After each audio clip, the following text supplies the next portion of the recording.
Good morning student, नमस्कार प्यारे बच्चों। जैसा हमने अपनी लास्ट वीडियोस स्टार्ट कर दी थी चैप्टर 4 की जनरल स्वास्थ्य रिप्रोडक्टिव हेल्थ क्लास 12 की, उसी में ही हमने कुछ जनरल से इंट्रोडक्शन पढ़ा था इस चैप्टर का, और पॉपुलेशन कंट्रोल और पॉपुलेशन एक्सप्लोजन और बर्थ कंट्रोल के बारे में पढ़ा था। आज हम उसी को ही कंटिन्यू करेंगे इस वीडियो में। डेट इज़ बर्थ कंट्रोल क्या होता है? To control the rate of new birth और चाइल्ड, नए शिशु की जन्म दर को कम करना ही क्या कहलाता है? जन्म नियंत्रण कहलाता है। इसके लिए बहुत सारे मेथड्स होते हैं, जिसमें कि हमारा most important step is to motivate smaller families by using various contraceptive methods. जिसमें जो हमारा मुख्य मार्ग है वो क्या है कि सूक्ष्म परिवारों को प्रोत्साहित करना। हम लोगों को अवेयर करें, जागरूक करें कि आप लोग बड़े बड़े परिवार ना रखकर छोटे छोटे परिवारों को अडेप्ट करें।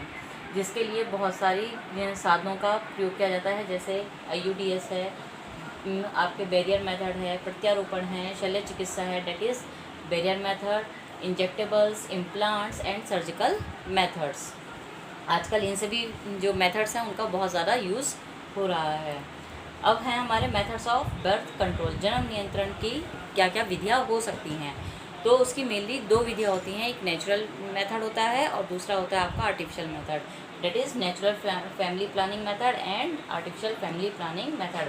प्राकृतिक परिवार नियोजन विधि और कृत्रिम परिवार नियोजन विधि। नेचुरल फैमिली प्लानिंग मेथड क्या है? इसमें जो स्त्रियाँ होती हैं वो अपने आर्तव चक्र की आसानी से गणना कर लेती हैं और उसके आधार पर ही वो ये जान लेती हैं कि अंडाशय से अंड जो है वो किस टाइम पर निकलेगा, जिसकी वजह से वो क्या कर सकती हैं? सावधानियां रख सकती हैं। और उसके भी 3 अलग अलग मेथड होते हैं। By recognising the rhythmic of their menstrual cycles, the women can calculate the time when the egg is produced by the ovary. क्यों? क्योंकि जो ओवरी है वही क्या हो सकती है? वही स्पर्म से फर्टिलाइज होकर क्या करती है? जाइगोट का फॉर्मेशन करती है। इसके भी 3 मेथड्स हैं जिसके थ्रू जो वुमेन्स हैं वो अपने सेफ पीरियड को कैलकुलेट कर सकती हैं। पहला है आपका कैलेंडर मेथड, दूसरा है टेम्परेचर मेथड, थर्ड है आपका म्यूकस मेथड। कैलेंडर मेथड में क्या है कि जो वुमेन्स हैं वो अपने जो मेंस्ट्रुअल साइकिल्स हैं उसको कैलकुलेट कर लेती हैं, रिकॉर्ड कर लेती हैं, डाटा कलेक्ट कर लेती हैं, और जिससे उनको क्या मिल जाता है? The ovulation period.